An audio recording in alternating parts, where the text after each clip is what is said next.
Baik pemirsa, lebih dari 5 tahun tak kunjung mendapatkan kejelasan membuat puluhan calon pedagang pasar Cinde yang telah membeli ruko di Aldiron Plaza kini resah dan gelisah sehingga mereka menuntut hak dan pertanggungjawaban kepada pihak pengembang proyek Aldiron Plaza, yakni PT Makna Beatum.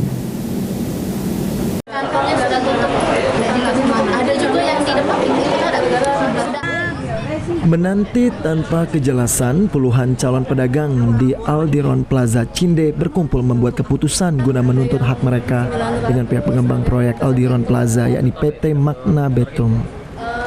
Para calon pedagang hampir 6 tahun bersabar menanti ruko dibangun oleh Aldiron Plaza yang mereka beli. Namun nyatanya hingga saat ini bangunan tersebut belum juga selesai. Setidaknya dari puluhan pedagang ini total nilai kerugian yang terkumpul jumlahnya mencapai 8,491 miliar rupiah, di mana mereka telah membeli sejak tahun 2017 dan dijanjikan akan mendapatkan kunci bisa berjualan di Aldiron Plaza pada tahun 2019. Dengan permasalahan yang dihadapi, para calon pedagang telah mengajukan somasi ke pihak pengembang, dalam hal ini PT Makna Beatum. Namun mereka hanya dijanji-janjikan saja tanpa adanya penyelesaian yang pasti. Somasi pihak pengembang, tapi tidak ada yang ditulis, hanya janji-janji yang misalnya somasi itu di bulan Mei dijanjiin nanti Juni. Setiap tahun, setiap bulan juga begitu Pak. Jadi setiap kami yang mengajukan somasi atau menghubungi pihak pengembang, cuman ada janji yang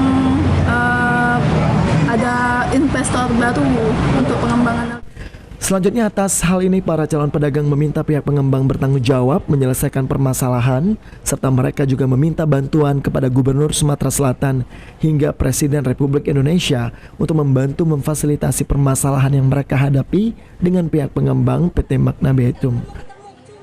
Korban ini Mas biar difasilitasi sama pemerintah Pemprov ya untuk ditemui ke Makna Beatum, ke PT Makna Beatum ini, biar kami bisa tahu kejelasan dari Aldiron ini, pembangunan Aldiron ini.